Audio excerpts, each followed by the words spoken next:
நீங்கள் பார்த்து கொண்டிருப்பது உங்கள் ஜாஷ்வா டிவி. சகல ஜனங்களுக்கும் நற்செய்தி.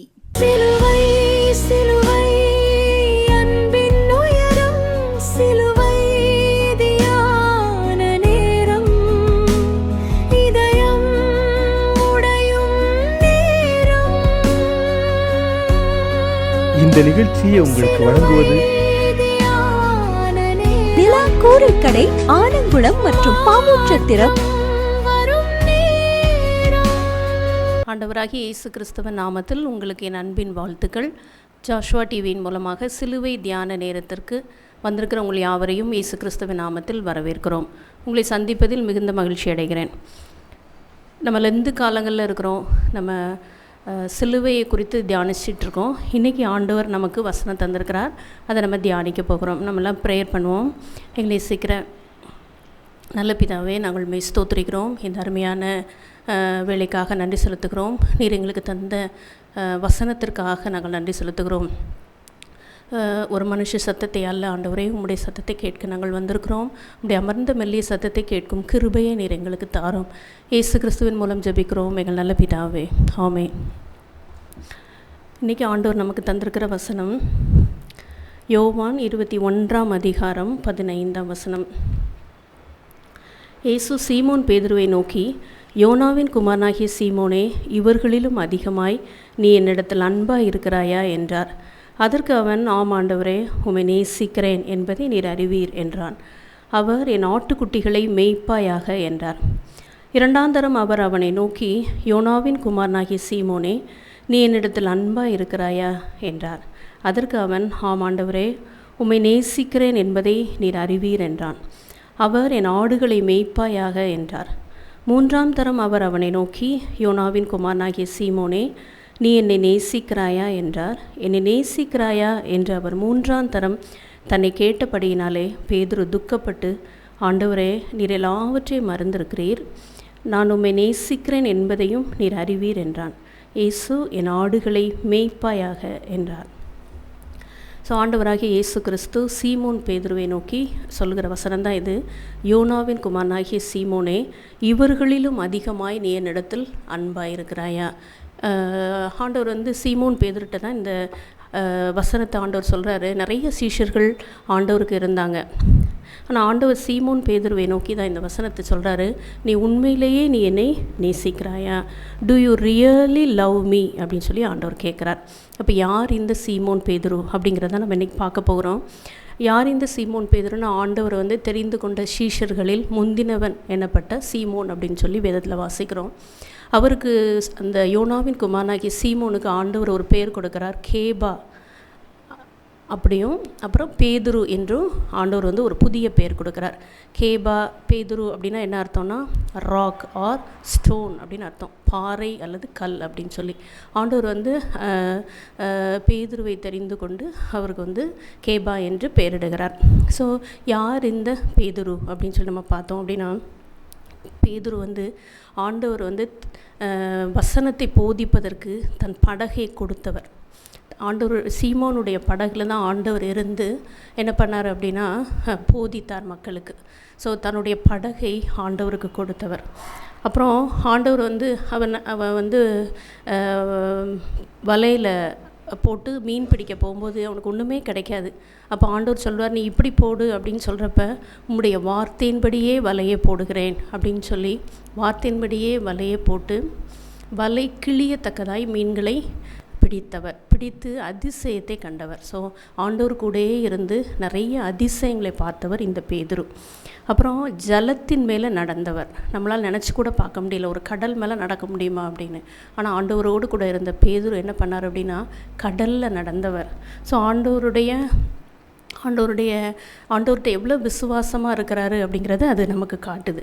அதுக்கப்புறம் நம்ம பார்த்தோம் அப்படின்னா, ஆண்டவர் ஒரு நாள் சொல்கிறாரு சீஷர்களை பார்த்து, ஜனங்கள் என்னை யார் என்று சொல்லுகிறார்கள் அப்படின்னு சொல்லி கேட்குறப்ப, சீமோன் பேதுரு என்ன சொல்கிறாரு அப்படின்னா, நீர் ஜீவனுள்ள தேவனுடைய குமாரனாகிய கிறிஸ்து அப்படின்னு சொன்னார். ஆண்டவருக்கு அந்த ஆன்சர் ரொம்ப பிடிச்சிருந்துச்சு. ஏன் அப்படின்னா, யூத ஜனங்கள் அவரை ஏற்றுக்கொள்ளவில்லை கிறிஸ்துன்னு.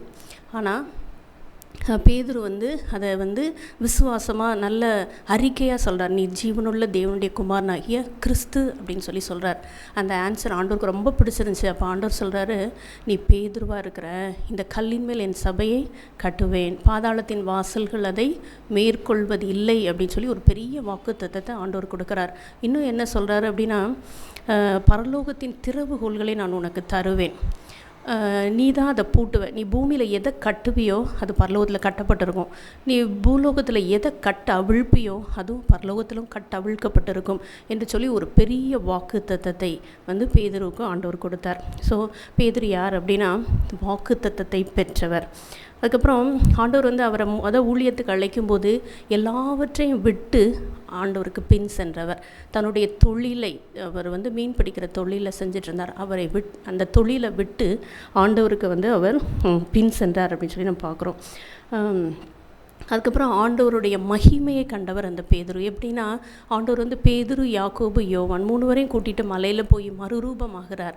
அவருடைய முகம் அவ்வளவு பிரகாசமாக இருக்குது, அவருடைய வஸ்திரம் அவ்வளோ வெளிச்சமாக இருக்குது. அதை பார்த்த பேதுருக்கு ரொம்ப சந்தோஷம்.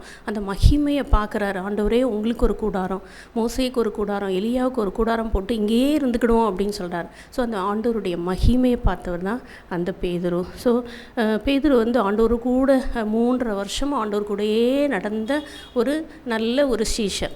ஸோ ஆண்டவர் ஒரு நாள் சொல்வார், நான் வந்து இந்த உலகத்தை விட்டு கடந்து போக போகிறேன், என்னை கொலை பண்ணிடுவாங்க, அதுக்கப்புறம் நான் 3ஆம் நாள் உயிரோடு எழுந்துருவேன் அப்படின்னு சொன்ன உடனே பேதுரு சொல்வார், இது உமக்கு நேரிடக்கூடாதே, இது உங்களுக்கு நேரிடக்கூடாது, இது வந்து சம்பவிப்பதில்லை என்று சொல்லி அவரை தனியாக கூட்டிகிட்டு போய் கடிந்து கொள்ள தொடங்கினான் அப்படின்னு.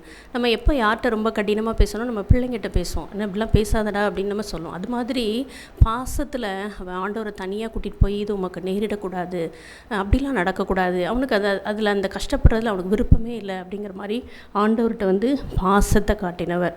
ஸோ இவ்வளவு தூரம் ஆண்டவரோடு கூட நடந்து வந்த அந்த பேதுருக்கு ஆண்டவர் சொல்வார், அப்புறம் வந்து எல்லாரும் போய்விட மனதாக இருக்கிறீர்களோ அப்படின்னு சொல்லி ஆண்டவர் ஒரு நாள் கேட்கப்ப, நாங்கள் எப்படி சுவாமி, நாங்கள் உங்களை விட்டு நாங்கள் போவோம், ஜீவ வார்த்தை உங்கள்கிட்ட இருக்கே அப்படின்னு சொல்லி சொன்னவர் தான் அந்த பேதுரு அப்படின்னு சொல்லி நம்ம பார்க்குறோம். அதுக்கப்புறம் ஆண்டவர் சொல்வார், நான் வந்து என்னை காட்டி கொடுத்துருவாங்க, நான் சிலுவையில் அறையப்பட்டு நான் 3ஆம் நாள் உயிர் தெழுந்தணும் அப்படின்னு சொன்னோடனே பேதுரு சொல்வார், எல்லாரும் இடரல் அடைந்தாலும் நான் ஒரு காலும் இடரல் அடையேன், நான் ஒரு நாளும் இடரல் அடையவே மாட்டேன், நான் எப்போதும் உங்கள் கூட கடைசி வரைக்கும் இருப்பேன். அவர் சொல்வார், என்னுடைய ஜீவனையே நான் உங்களுக்காக கொடுப்பேன், நான் உங்களை மறுதளிக்கவே மாட்டேன் அப்படின்னு சொல்லுவார். இப்போ ஆண்டவர் சொல்வார், நீ வந்து சேவல் கூறுறதுக்கு முன்னாடி 3 தடவை மறுதளிச்சிருவேன் அப்படின்னு சொல்வார். ஆனாலும் அதுக்கப்புறம் அவர் பேசுவார், நம்ம வாசித்து பார்த்தோன்னா நான் மறுதளிக்கவே மாட்டேன் அப்படின்னு சொல்லுவார். ஸோ அதுக்கப்புறம் ஆண்டவர் தன்னை ஒப்பு கொடுக்குற வேலை வந்துருச்சு. அப்போ என்ன பண்ணுறாங்க அப்படின்னா, போர்ச்சேவர்களாக வந்து ஆண்டவரை பிடிச்சிட்டு போகிறாங்க. பிடிச்சிட்டு பிரதான ஆசாரியனுடைய காய்பா அவளோட அரண்மனைக்கு கூட்டிகிட்டு போகிறாங்க. அப்போ வந்து பேதுரு வந்து தூரத்தில் பின்னாடி போயிட்டே இருக்கார். பின்னாடி போயிட்டு ஆண்டவருக்கு என்ன நடக்கும் அப்படின்னு சொல்லி அவர் பார்த்துட்டே போயிட்டே இருக்கார். போயிட்டே இருக்கப்ப அங்கே என்ன நடக்கும் அப்படின்னா, ஆண்டவரை என்ன பண்ணுறாங்க அப்படின்னா அவருடைய தலையில் குட்டுறாங்க, அவருடைய முகத்தில் துப்புறாங்க. அதெல்லாம் நம்ம பார்க்குறோம், வேதத்தில் வாசிக்கிறோம், அவரை அடித்தார்கள் அப்படின்னு சொல்லி. இதெல்லாம் அந்த பேதுரு பார்க்கும்போது அவர் வந்து அவரால் அதை தாங்க முடியல. அவர் என்ன பண்ணுறாரு அப்படின்னா வெளியே வந்துட்டு அவருக்கு ஒரே பயம், இப்படி நம்மளையும் இப்படி தான் பண்ணிடுவாங்களோன்னு சொல்லி அவருக்கு ஒரு பயம் வந்துச்சு. அப்போ அந்த பயம் வர்றப்ப அவர் வெளியே வர்றப்ப ஒரு ஸ்திரீ என்ன சொல்லுது அப்படின்னா, நீங்கள் வந்து ஆண்டவரோடு கூட இருந்தவங்க, நீ அவரோடு நான் உன்னை பார்த்துருக்கேன் அப்படின்னு சொன்னோன்னே அவர் பயந்து போய் என்ன சொல்கிறாரு, எனக்கு அந்த மனுஷனை நான் அறியேன், இல்லை எனக்கு அந்த மனுஷனை தெரியாது அப்படின்னு சொல்லிட்டார். அதுக்கப்புறம் திரும்ப கொஞ்சம் நேரம் ஆனதுக்கப்புறம் இன்னொரு ஸ்திரீ வராங்க. இன்னொரு ஸ்திரீ வந்து என்ன சொல்கிறாங்க அப்படின்னா, உன்னை நான் வந்து ஆண்டவராகிய இயேசு கிறிஸ்துவோடு நான் உன்னை பார்த்துருக்கேன் அப்படின்னு சொல்கிறேன். இப்போ இப்போவும் என்ன சொல்கிறாரு அப்படின்னா, அவரை எனக்கு தெரியாது, அந்த மனுஷனை அறியேன், நீ சொல்லுகிறது எனக்கு தெரியாது அப்படின்னு சொல்லிடுவார் ஒரு பயத்தில். அடுத்து 3ஆவது தடையும் வந்து அந்த பக்கத்தில் இருக்கிறவங்கலாம் சொல்கிறாங்க, உன்னோட பேச்சு தெளிவாக இருக்குது, நீ இயேசுவோடு இருந்தவர் தான் அப்படின்னு சொல்கிறப்ப எனக்கு தெரியவே தெரியாது என்று சொல்லி சபிக்கவும் சத்தியம் பண்ணவும் தொடங்கினான். அப்பொழுது சேவல் கூவிற்று. ஸோ சேவல் கூவிட்டுன்னு பார்க்குறோம். அப்போ தான் அவருக்கு ஆண்டவர் சொன்னது ஞாபகமே வருது. அது வரைக்கும் அவருக்கு மறந்துருச்சு. அந்த பயத்தில் அவருக்கு வந்து என்ன செய்வோனே தெரியாமல் மறந்துட்டார். ஸோ அதுக்கப்புறம் தான் அவர் என்ன பண்ணுறார், அந்த பேதுரு அப்படின்னா மனம் கசந்து அழுகிறார். தான் செய்த செயலுக்காக, தன்னுடைய வார்த்தைகளுக்காக அவர் என்ன பண்ணுறார் அப்படின்னா, இப்படி பேசிட்டோமே நம்ம அப்படின்னு சொல்லி மனம் கசந்து அழுகிறார். இவர் வந்து இந்த சேவல் கூவுகிற சத்தம் 2 பேருக்கு கேட்குது. யாருக்குன்னா, ஒன்று பேதுருக்கு, இன்னொன்று ஆண்டவருக்கு கேட்குது. ஆண்டவர் அந்த இடத்துல ஆண்டவரை வந்து கடினமாய் நடத்துகிறாங்க, அடி வாங்க வைக்கிறாங்க, எல்லாமே நடந்துகிட்ருக்கு. ஆனாலும் ஆண்டவருக்கு அந்த சேவல் கூகுற சத்தம் கேட்குது. அது பேதுருவுக்கும் கேட்டுச்சு. 2 பேருக்கும் தான் அந்த அர்த்தம் தெரியும். ஆண்டவர் திரும்பி பார்க்குறாரு. அப்போ பேதுருக்கு எல்லாமே புரிஞ்சிருச்சு. நம்ம வந்து தப்பாக பேசிட்டோம் அப்படின்னு சொல்லி அவர் மனக்கசந்து அழுகிறார். அதுக்கப்புறம் அந்த பேதுருக்கு ஆண்டவர் வந்து உயிர் தெழுந்த பிறகு அவர் அவங்க இருந்த வீட்டுக்குள்ளே வந்து ஆண்டவர் காட்சி கொடுக்குறார். நான் உயிர் தெழுந்துட்டேன் அப்படின்னு சொல்லி சொல்கிறார். ஆனாலும் இந்த பேதுரு என்ன பண்ணுறார் அப்படின்னா, நான் திரும்பவும் மீன் பிடிக்க போகிறேன் என்று சொல்லி என்ன செய்வார்னா, படகை எடுத்துக்கிட்டு திரும்ப போவார். முழுவதும் மீன் தேடிட்டே இருப்பாங்க, மீனே கிடைக்காது. அப்போ விடியற் காலமான போது ஆண்டவர் வந்து தரிசனமாகி, பிள்ளைகளை புசிக்கிறதற்கு ஏதாகிலும் உண்டா அப்படின்னு கேட்குறாரு. அப்போ வந்து ஃபஸ்ட்டு கண்டுபிடிக்கல. அதுக்கப்புறம் யோவான் கண்டுபிடிச்சிருவார், இது கர்த்தர்னு சொன்னோடனே அவர் வந்து என்ன பண்ணுவார் அப்படின்னா, பேதுரு வந்து கடலில் குதிச்சுட்டு அதுக்கப்புறம் ஆண்டவர் வந்து இப்படி வலையை போடுங்கன்னு சொன்னோடனே சீஷர்கள் அப்படி வலையை போட்டதுக்கப்புறம் அவங்க என்ன பண்ணுவாங்க அப்படின்னா, நிறைய மீனை பிடிச்சிட்டு வருவாங்க. அப்போ ஆண்டவரே பிரேக்ஃபாஸ்ட் ரெடி பண்ணி வச்சுருப்பார். பிரேக்ஃபாஸ்ட் சாப்பிட்ட பிறகு அந்த சீஷர்கள் மத்தியில் சீமோன் பேதுருவும் இப்போ இருக்கிறார். இப்போ தான் ஆண்டவர் சொல்கிறாரு, எல்லா சீஷர்கள் மத்தியிலையும் பேதுருவை பார்த்து ஆண்டவர் சொல்கிறாரு, நீ உண்மையிலேயே என்னை நேசிக்கிறாயா, நீ உண்மையிலேயே என்னை நேசிக்கிறாயா அப்படின்னு 3 தடவை ஆண்டவர் கேட்குறார். பேதுரு எத்தனை தடவை ஆண்டவரை மறுதளிச்சார்? 3 தடவை. 3 தடவையும் ஆண்டவர் எனக்கு தெரியவே தெரியாது 3 தடவை சொல்லிட்டார். இப்போ ஆண்டவர் வந்து அதை டைரெக்டாக அவர் பேசலை. ஆனால் அந்த அர்த்தம், இந்த 3 தடவை கேட்குறதோட அர்த்தம் ஆண்டவருக்கும் பேதுருவுக்கும் மட்டும்தான் புரிஞ்சிருக்கும், நமக்கு புரிஞ்சதை விட அப்படின்னு நான் விசுவாசிக்கிறேன். அந்த 3 தடவை கேட்டதோட அர்த்தம், முதல் தடவை கேட்குறப்ப ஆமாம் உங்களை நான் நேசிக்கிறேன் ஆண்டவரே, 2வது தடவை கேட்குறப்ப ஆமாம் நான் நேசிக்கிறேன், 3வது தடவை கேட்குறப்ப அவருக்கு என்ன தோணியிருக்கும், பேதுரு ஆண்டவர் என்னை நம்பலை, ஆண்டவர் இன்னும் என்னை நம்பலை, நான் சொல்கிறேன் அவர் நம்ப மாட்டேங்கிறாரு அப்படிங்கிறத புரிஞ்சிருச்சு. அப்போ அவர் துக்கப்பட்டு, நீர் எல்லாவற்றையும் அறிந்திருக்கிறீர் அப்படின்னு சொல்லி சொல்கிறார். என் ஆடுகளை மேய்ப்பாயாகன்னு ஆண்டவர் ஒரு உயர்ந்த ஒரு ஊழிய பொறுப்பை பேதுரு கையில் தான் ஆண்டவர் கொடுத்தார். அவர் மேலே அந்த வாக்குத்தத்தம் நிறைவேறிற்று. ஸோ இந்த சம்பாஷணை முடிந்த பிறகு பெந்தேகோஸ்தே நாளிலே பரிசுத்த ஆவியானவர் என்ன பண்ணுறார் அப்படின்னா பொழிந்தருளப்படுகிறார். அப்பொழுது பேதுரு என்ன பண்ணுறார் அப்படின்னா, பயங்கரமாக பரிசுத்த ஆவியினால் நிறைந்து அவர் பேசுகிறார். என்ன பேசுகிறாருன்னா, நீங்கள் ஜீவாதிபதியை கொலை செய்தீர்கள், ஆனால் தேவன் வந்து அவரை உயிரோடு எழுப்பினார் அப்படின்னு தைரியமாக பேசினார். ஒரு காலத்தில் அவருக்கு அந்த தைரியம் இல்லை, பயந்துட்டார். ஆனால் இப்போ அந்த பரிசுத்த ஆவியானவரின் வல்லமையினால் அவர் வந்து போல்டாக பேசுகிறார் அப்படிங்கிறத நம்ம பார்க்குறோம். ஸோ ஊழியம் செய்ய ஆரம்பிச்சிட்டார். அவருடைய பிரசங்கத்தில், ஒரே பிரசங்கத்தில் 3000 பேர் ரட்சிக்கப்படுறாங்க. கொர்நேலியு வீட்டில் போய் பிரசங்கம் பண்ணுறார். பரிசுத்த ஆவியினால் எல்லாரும் நிரப்பப்படுறாங்க. சர்ச்சுக்கு போகிறாரு. அங்கே ஒரு நடக்க முடியாத ஒரு ஒரு முடவன் அங்கே இருக்கிறாரு. அவரை இயேசு நாமத்தினால் எழுந்து நடன்னு சொல்கிறார். அங்கே அற்புதம் நடக்கு. ஸோ பேதுருவை வந்து ஆண்டவர் வல்லமையாய் பயன்படுத்தினார் அப்படின்னு சொல்லி நம்ம பார்க்குறோம்.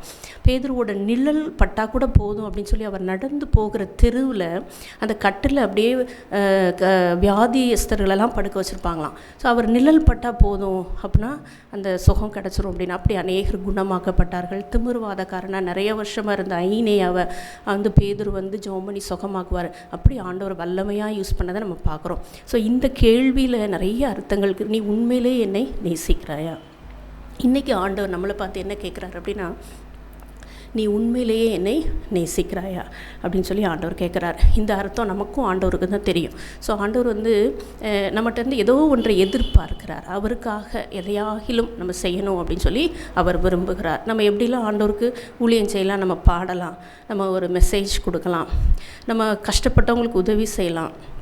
அப்புறம் நிறைய பேர் கஷ்டத்தில் இருக்கிறாங்க, பாவத்தில் சாபத்தில் நிறைய கட்டுகளில் இருக்காங்க. அவங்களுக்கு ஆண்டவராக இயேசு கிறிஸ்துவை பற்றி நம்ம சொன்னோன்னா அவங்களுக்கு விடுதலை கிடைக்கும். இப்படிப்பட்ட ஊழியத்தை செய்யும்படி ஆண்டவர் இன்றைக்கு விரும்புகிறார். அதனால தான் ஆண்டவர் இந்த கேள்வியை நம்மளை பார்த்து கேட்குறார். நீ என்னிடத்தில் அன்பாக இருக்கிறாயா? நம்ம என்ன ஆண்டவருக்கு பதில் சொல்ல போகிறோம்? அப்படின்னு சொல்லி நம்மளே இன்றைக்கி நம்ம ஆராய்ந்து பார்ப்போம். எதையாகிலும் ஒன்று ஆண்டவருக்காக, இந்த உலகத்தில் நம்ம மறிக்கிறதுக்கு முன்னாடி எதையாகிலும் ஒன்றை ஆண்டவருக்காக, ஆண்டவர் என்ன நினைக்கிறாரோ அதை நம்ம செய்கிறதுக்கு நம்மளை ஒப்பு கொடுப்போம். இன்னொரு சம்பவத்தை நம்ம பார்ப்போம். லூக்கா 7ஆம் அதிகாரம் 47 ஒரு பரிசேயன் இருக்கார். அவர் தன்னோட வீட்டுக்கு ஆண்டவரை பூஜனை பண்ண கூப்பிட்ருக்காரு. ஸோ கூப்பிட்ருக்கப்ப ஆண்டவர் போய் பூஜனை பந்தியில் உட்காந்துருக்கிறார். அப்போ ஒரு ஸ்திரீ வரார். அவள் யார்? பாவியான ஸ்திரீ. அவள் என்ன பண்ணுறா அப்படின்னா, நேராக வரா, ஆண்டவருடைய பாதத்தில் அப்படியே விழுந்து கண்ணீர்னால் அப்படியே பாதத்தை கழுவுறா. தன்னுடைய தலை மயிரினால் அதை துடைக்கிறா. அப்புறம் பரிமள தைலத்தை ஊற்றிட்டா. இந்த 3 காரியத்தையும் பண்ணா. அப்போ அந்த பரிசேயன் பார்த்துட்டு, என்ன இவ நம்ம வீட்டுக்கு இப்படிலாம் பண்ணிகிட்ருக்கான்னு சொல்லி அவருக்கு பிடிக்கவே இல்லை. அப்போ ஆண்டவர் என்ன சொல்கிறார் அப்படின்னா, ஆண்டவர் சொல்கிறது நம்ம வாஸ்தவம்னா, நான் உன் வீட்டுக்கு வந்தேன், நீ என் காலை கழுவுறதுக்கு நீ தண்ணீர் தரவில்லை, சரியா? அப்படி ஆண்டவர் சொல்கிறார். நீ எனக்கு எண்ணெய் பூசிக்கொள்ள நீ எனக்கு எண்ணெய் தரலை அப்படின்னு சொல்லி ஆண்டவர் சொல்கிறார். நீ இதெல்லாம் எனக்கு செய்யலை, நீ என்னை முத்தம் செய்யலை அப்படின்னு சொல்கிறார் அந்த பரிசேயன்ட்ட. நீ என்னை முத்தம் செய்யவில்லை, நான் உன் வீட்டுக்கு வந்தேன், நீ என்னை முத்தம் செய்யவில்லை, ஆனால் இவளோ ஓயாமல் முத்தம் செய்து கொண்டிருக்கிறாள். அவள் அழுது கண்ணீரால் பாதத்தை கழுவிட்டா. அவள் ஆக்சுவலாக பாவியான ஸ்திரீ தான். ஆனால் அவள் என்ன பண்ணிட்டா அப்படின்னா, மனம் திரும்பிட்டா. அது யாருக்கு மட்டும்தான் தெரியுது? ஆண்டவருக்கு மட்டும்தான் தெரியுது. அந்த பரிசேயனுக்கு அது தெரியலை. அவன் பாவியாகவே பார்க்குறான். ஆனால் ஆண்டவர் அவன் மனம் திரும்பின அந்த இருதயத்தை பார்த்து அவருக்கு ரொம்ப பிடிச்சிருந்துச்சு. அந்த பரிமள தைலத்தை அப்படியே ஊற்றிட்டா அவர் மேலே. இப்போ ஆண்டவர் என்ன சொல்கிறாரு அப்படின்னா, இவள் மிகவும் அன்பு கூர்ந்தாளே அப்படின்னு சொல்லி ஆண்டவர் சொல்கிறார். ஸோ அது ஆண்டவருக்கு ரொம்ப பிடிச்சிருந்துச்சு. ஆண்டவர் எதை எதிர்பார்க்கிறாருன்னு பார்த்தீங்களா? அந்த பாசம்.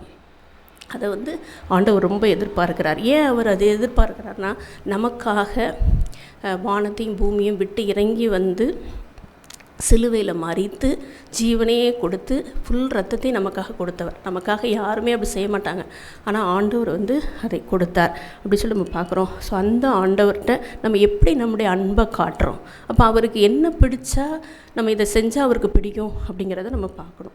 ரெண்டாவது, பவுலை பார்த்துட்டோன்னா 2 கொரிந்தியர் 5:14 சொல்கிறாரு, கிறிஸ்துவின் அன்பு என்னை நெருக்கி ஏவுகிறது அப்படின்னு சொல்லி சொல்கிறார் பவுல் ஒரு காலத்தில் சபையை துன்பப்படுத்தினவர். ஆனால் ஆண்டவர் அவருக்கு தரிசனமாகி, நீ துன்பப்படுத்துகிற இயேசு நானே அப்படின்னு சொல்லி இன்டர்ஃபியர் ஆகிறாரு. அப்போ அவர் கூட ஆண்டவர் பேசுகிறார். உடனே அவர் என்ன சொன்னார் தெரியுமா? பவுல், நான் என்ன செய்ய சித்தமாக இருக்கிறேன் அப்படின்னு சொல்லி சொல்கிறார். அதுக்கப்புறம் பவுலோட ஊழியங்கள் நம்ம எல்லாருக்குமே தெரியும். அப்போஸ்தலனாகிய பவுல் நிறைய நிருபங்களை எழுதினார், நிறைய தேசங்களுக்கு போய் ஊழியம் செய்தார், புறஜாதிகளுக்கு ஊழியம் செய்தார். அவர் சொல்கிறாரு, அவர் எப்படி அந்த ஊழியத்தை செய்தார் அப்படின்னா, கிறிஸ்துவின் அன்பு என்னை நெருக்கி ஏவுகிறது. உள்ளேருந்து அவருடைய அன்பு அப்படியே பொங்கிக்கிட்டே வர்றதுனால அவரால் ஊழியம் செய்யாமல் இருக்கவே முடியலை. இதுதான் உண்மையான அன்பு. இந்த அன்பை தான் ஆண்டவர் இந்த வேளையில் நம்மகிட்ட எதிர்பார்க்கிறார். எல்லார்ட்டையும் ஆண்டவர் இதை கேட்கல, ஒரு சிலர்கிட்ட தான் ஆண்டவர் பேசுகிறார். நீ இவர்களிலும் அதிகமாக நீ என்னை நேசிக்கிறாயா? நம்ம ஜெபம் பண்ணுவோம், நம்ம இந்த பாட்டை பாடுவோம். என்னை நேசிக்கின்றாயா, என்னை நேசிக்கின்றாயா, கல்வாரி காட்சியை கண்ட பின்னும் நேசியாமல் இருப்பாயா, கல்வாரி காட்சியை கண்ட பின்னும் நேசியாமல் இருப்பாயா, வானம் பூமி படைத்திருந்தும் வாடினேன் உன்னை இழந்ததினா, வானம் பூமி படைத்திருந்தும் வாடினேன் உன்னை இழந்ததினா, தேடி மீட்டிட பிதா என்னை அனுப்பியதால் ஓடி வந்தேன் மானிடனா, என்னை நேசிக்கின்றாயா, என்னை நேசிக்கின்றாயா, கல்வாரி காட்சியை கண்ட பின்னும் நேசியாமல் இருப்பாயா. இப்போ நம்ம பாடுவோமா? ஆண்டவரே உம்மை நான் நேசிக்கிறேன் அப்படின்னு சொல்லி நம்ம பாடுவோம். உம்மை நேசிக்கின்றேன் நான், உம்மை நேசிக்கின்றேன் நான், கல்வாரி காட்சியை கண்ட பின்னும் நேசியாமல் இருப்பேனோ? கல்வாரி காட்சியை கண்ட பின்னும் நேசியாமல் இருப்பேனோ? இன்றைக்கி நம்மளை ஆண்டவர்கிட்ட ஒப்பு கொடுப்போம். ஆண்டவரே, உண்மை நான் நேசிக்கிறேன், நான் என்ன செய்ய நீர் சித்தமாக இருக்கிறீர் என்று சொல்லி நீர் எனக்கு காட்டும் அப்படின்னு சொல்லி நம்ம ஆண்டவர்கிட்ட ஜெபம் பண்ணுவோம். எங்களை நேசிக்கிற நல்ல பிதாவே, நன்றியோடு நாங்கள் உண்மை துதிக்கிறோம். ஆண்டவரே, உண்மை ஸ்தோத்திரிக்கிறோம். அருமையான இந்த வேலைக்காக நன்றி செலுத்துகிறோம். உம்முடைய வார்த்தை எங்களை நோக்கி கடந்து வருகிறதற்காக நாங்கள் நன்றி செலுத்துகிறோம். நாங்கள் உண்மை நேசிக்கிறோம் ஆண்டவரே. நாங்கள் அறிக்கையிடுகிறோம். நாங்கள் என்ன செய்ய சித்தமாக இருக்கிறீர் என்று சொல்லி நீர் எங்களுக்கு காட்டும். உம்முடைய சித்தத்தின்படி நாங்கள் ஆண்டவரே, உம்முடைய சித்தத்தின்படி நாங்கள் நடந்து உமக்கு ஊழியம் செய்யத்தக்கதாய் ஆண்டவரே நீர் எங்களுக்கு கிருபை செய்ய வேண்டும் என்று சொல்லி நாங்கள் செபிக்கிறோம். உம்முடைய அன்பு நிமித்தம், உம்முடைய ஆவியானவரால் எங்கள் இருதயத்தில் அன்பு ஊற்றப்பட்டிருக்கிறது. அந்த அன்பு நிமித்தம் நாங்கள் நிறைய காரியங்களை செய்து முடிக்க ஆண்டவரே நீர் எங்களை பலப்படுத்தணும்னு சொல்லி நாங்கள் ஜெபிக்கிறோம். நாங்கள் என்ன செய்ய சித்தமாக இருக்கிறீர் என்று சொல்லி எங்கள் ஒவ்வொருவருடைய வாழ்க்கையிலும் கர்த்தர் காட்டுங்க. அந்த வழியில் நாங்கள் நடந்து சென்று உமக்கு ஊழியம் செய்யத்தக்கதாய் ஆண்டவரே நீர் எங்களுக்கு கிருபை செய்ய வேண்டும் என்று நாங்கள் ஜெபிக்கிறோம். எங்களை நோக்கி கடந்து வந்த நம்முடைய வார்த்தைக்காக நன்றி செலுத்துகிறோம். எங்களுடைய வாழ்நாள் முழுவதிலும் எங்களுடைய அன்பை ஆண்டவரே அந்த ஸ்திரியை போல நாங்கள் காட்டத்தக்கதாய் ஆண்டவரே நீர் எங்களுக்கு உதவி செய்யணும்னு சொல்லி நாங்கள் ஜெபிக்கிறோம். எங்களுடைய அன்பை உம்மிடத்தில் நாங்கள் வெளிப்படுத்த ஆண்டவரே நீர் எங்களுக்கு உதவி செய்யும். நீர் எங்களுக்காக உம்முடைய ஜீவனையே கொடுத்தீர், அதற்காக நன்றி செலுத்துகிறோம். உம்முடைய ரத்தத்தையே நீர் எங்களுக்காக சிந்தினீர் ஆண்டவரே. உம்முடைய அன்பை நினைத்து நாங்கள் நன்றி செலுத்துகிறோம். நீர் முந்தி எங்களிடத்தில் நீங்கள் அன்பு கூர்ந்தீங்க ஆண்டவரே, அதை நினைத்து நாங்கள் நன்றி செலுத்துகிறோம். துதி கன மகிமை எல்லாவற்றையும் உமக்கு ஏறெடுக்கிறோம். இயேசு கிறிஸ்துவின் மூலமாய் ஜெபிக்கிறோம் நல்ல பிதாவே, ஆமென். நண்பர்களாய் குடும்பமாய் கொண்டாடி மகிழ நிலா கூரை கடை வாங்க. நமது நிலா கூரை கடை ஆலங்குளம் மற்றும் பாவூர்சத்திரத்தில் உள்ளது. மதியம் மற்றும் இரவு உணவுக்கு சிறந்த இடம்.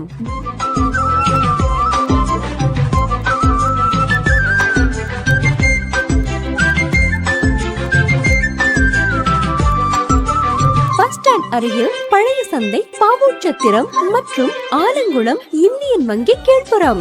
சீரக சம்பா மட்டன் மற்றும் சிக்கன் பக்கெட் பிரியாணி கிடைக்கும். உங்கள் இல்ல சுப நிகழ்ச்சிகளுக்கு ஆர்டரின் பெயரில் சிறந்த முறையில் உணவுகள் செய்து கொடுக்கிறோம். நிலா கூரை கடை ஆலங்குளம் மற்றும் பாவூர்சத்திரம்.